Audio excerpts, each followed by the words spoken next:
kabar hari ini? Ya, kita mengalami semua yang baik karena Tuhan sungguh baik untuk kita. Tuhan sangat baik untuk saya, Bapak Ibu, saudara-saudara. Jika hari ini kita masih diberi kesempatan untuk berjumpa dengan Tuhan, untuk berjumpa sebagai sesama saudara seiman dalam ibadah ini, itu karena kasih dan kuasa Tuhan. Yang punya pergumulan kita imani tetap diberi kekuatan. Yang berduka, ada dua duka di tengah-tengah jemaat, tapi kita percaya Tuhan memberi penghidupan. Yang masih bergumul dengan sakit, kita percaya Tuhan berproses untuk memberi kesembuhan dan pemulihan. Dan puji Tuhan, saya yang sebelumnya sakit, Bapak Ibu pasti tahu, mendengar, menjenguk, menopang dalam doa. Tapi kasih dan kuasa Tuhan sudah dinyatakan. Itu semua karena pertolongan Tuhan. Tapi Bapak Ibu Saudara, ini bukan saja soal keadaan yang hari-hari kita jalani. Sehat, sakit, sembuh, suka duka, sukses gagal dan lain sebagainya. Bukan soal apa yang kita alami saja tiap-tiap hari sampai dengan hari ini, tetapi bahwa kita mengalami kuasa dan kasih Allah, kemuliaannya mau dinyatakan melalui semua yang terjadi dalam hidup kita. Juga dinyatakan baik dalam kehidupan dan kematian, bahkan di dalam dunia orang mati, sampai pada kehidupan sorgawi, kemuliaan Allah dinyatakan. Ini luar biasa, Ibu Bapak Saudara. Bapak Ibu Saudara, kita tahu ya, dengan kemajuan teknologi, manusia sudah bisa pergi ke bulan. Tapi apakah itu dengan otomatis setiap kita bisa pergi ke bulan? Tidak ya, Ibu Bapak. Manusia memang bisa pergi ke bulan, tetapi tidak dengan otomatis semua bisa seenaknya pergi ke bulan seperti pergi ke Jakarta. Karena untuk pergi ke bulan pun tidak pakai mobil, bukan pakai kereta api, apalagi sepeda. Yang mau pergi ke bulan mungkin mau bulan madu di bulan, ya. Untuk bisa sampai ke bulan itu kita harus ada dalam pesawat ruang angkasa seperti astronot. Begitu juga Ibu Bapak Saudara, Yesus Kristus sudah bangkit. Ia Allah yang hidup. Karena Yesus Kristus bangkit, maka siapapun bisa bangkit. Tapi bukan otomatis semua orang akan bangkit. Hanya mereka yang ada di dalam Kristus yang akan mengalami kebangkitan. Manusia sudah pergi ke bulan, tapi tidak otomatis semua orang bisa ke bulan. Kecuali pakai pesawat ruang angkasa seperti astronot. Yesus sudah bangkit. Hanya orang-orang yang tinggal di dalam Yesus yang akan mengalami kebangkitan. Yesus itu buah sulung dari kebangkitan. Karena itu siapa yang percaya kepada Yesus? Jika kita percaya kepada Yesus, kita pun akan mengalami kebangkitan tubuh. Itu tema kita hari ini. Nah, Ibu Bapak, soal ini yang menimbulkan pertanyaan di kalangan orang-orang Kristen di Korintus waktu itu. Bagaimana orang mati bisa dibangkitkan? Dengan tubuh apa orang mati dibangkitkan dan kembali? Bukankah setelah mati tubuh ini akan hancur? Kalau dikubur dimakan cacing, kalau dikremasi menjadi abu, kalau tenggelam dimakan ikan. Bagaimana tubuh itu akan kembali? Seperti apa kebangkitan tubuh itu? Paulus bilang untuk orang-orang di Korintus, hai orang bodoh. Ini keras sekali Paulus bicara untuk jemaat Kristen di Korintus.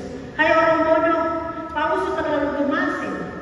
Bukan berarti bahwa Paulus menghina orang Kristen di Korintus, tapi karena Paulus sudah sangat cemas. Orang Kristen di Korintus ini sudah percaya kepada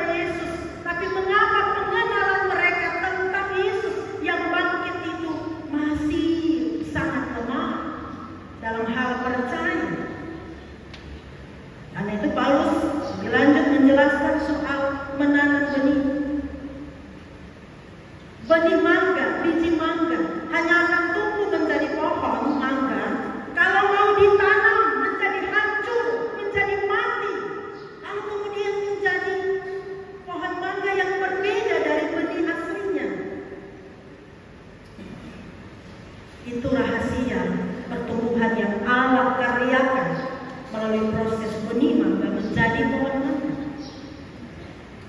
Nah, begitu juga ketika kita mati, tubuh lama hancur, kita akan dibangkitkan dengan tubuh yang baru. Seperti apa itu?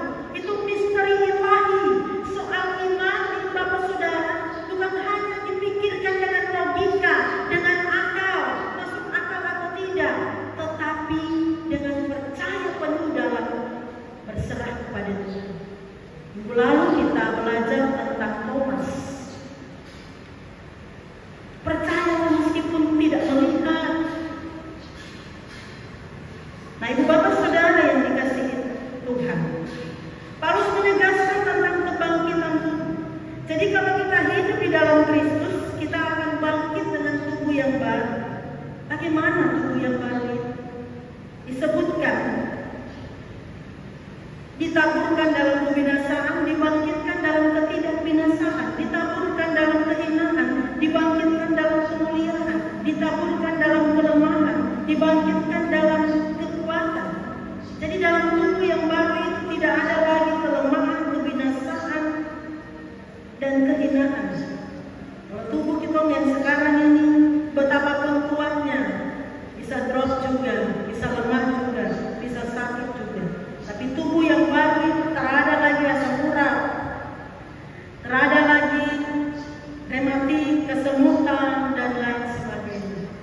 Sudah bebas dari semuanya. Nah, Ibu Bapak Saudara yang dikasihi dan yang diberkati, Paulus kemudian menantang dengan sebuah rahasia yang disampaikan bahwa Kristus yang bangkit itu sudah mengalahkan maut dan sengatnya dosa dan kuasa dosa, bahkan tutup hukum Taurat sudah digenapi oleh Yesus di dalam kematian dan kebangkitan. Jadi untuk kita sekarang, jangan lagi pusing dengan soal hidup atau mati. Yang terpenting adalah tinggal di dalam Yesus. Karena barang siapa yang tinggal di dalam Yesus, hidupnya berbuah, maka kematian adalah sebuah keuntungan. Dan janji Tuhan tentang kebangkitan tubuh kita iman, itu Tuhan kerjakan di dalam kita. Untuk jemaat di Korintus, Paulus menyampaikan sebuah berita sukacita tentang kemenangan di dalam Kristus itu. Syukur kepada Allah yang telah memberikan kepada kita kemenangan oleh Yesus Kristus Tuhan kita. Jadi dalam semuanya, apa yang menjadi pertanyaan jemaat tentang hal yang masih menjadi misteri bagi kita manusia, semuanya itu ada di dalam Yesus karena kemenangan yang sudah dikerjakan oleh Yesus. Jadi dalam iman, kebangkitan tubuh itu bukan mitos, tapi satu hal yang pasti, itu Yesus kerjakan karena Ia sudah bangkit dari antara orang. Bapak Saudara yang dikasihi Tuhan, satu hal yang pasti di dalam dunia ini, ya, semua hal berubah, banyak hal berubah, setiap detik ada perubahan. Tapi ada satu hal yang pasti, bahwa setiap orang yang lahir pasti akan apa? Mati. Itu sesuatu yang pasti. Setiap orang yang lahir pasti akan mati. Mau pendeta kah, mau dokter kah, mau pejabat kah, mau tukang ojek kah, namanya manusia yang lahir pasti akan mati. Tapi perbedaannya adalah apakah kita mati dalam benih hidup yang kekal atau tidak. Mari kita menjadi pribadi-pribadi yang mau tinggal di dalam Yesus, bukan lagi kita di dalam hidup kita, tapi Yesus, supaya kematian menjadi keuntungan dan kita mengalami kebangkitan tubuh.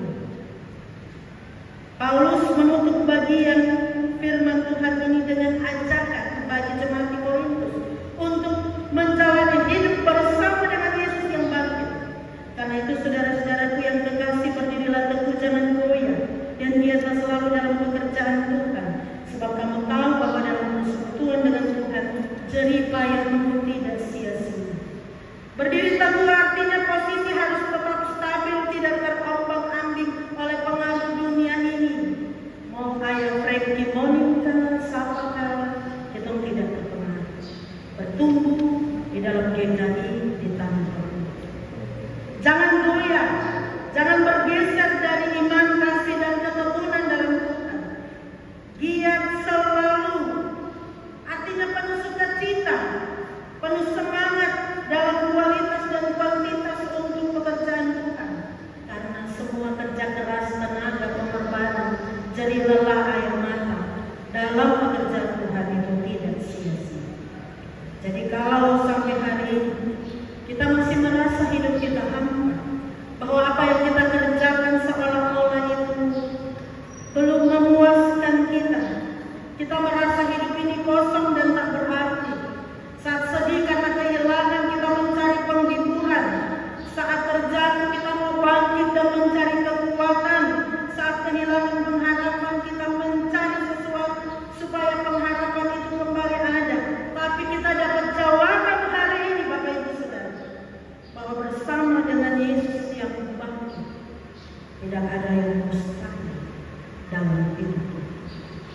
Jadi tetaplah berdiri dalam satu posisi, tenang, tetap setia, tetap tabah, jangan bergeser dalam iman, tetap teguh, tetap berlimpah dalam semangat, kualitas dan kuantitas untuk melayani Tuhan dalam pekerjaan Tuhan. Sebab kamu tahu bahwa dalam persekutuan dengan Tuhan, segala letihmu, segala lelahmu, segala air matamu, segala kerja kerasmu, segala tenagamu, segala susah payahmu tidak menemui kehampaan. Semua berarti di dalam Tuhan, bahkan sampai pada dia datang. Tuhan berkati kita dengan firman-Nya.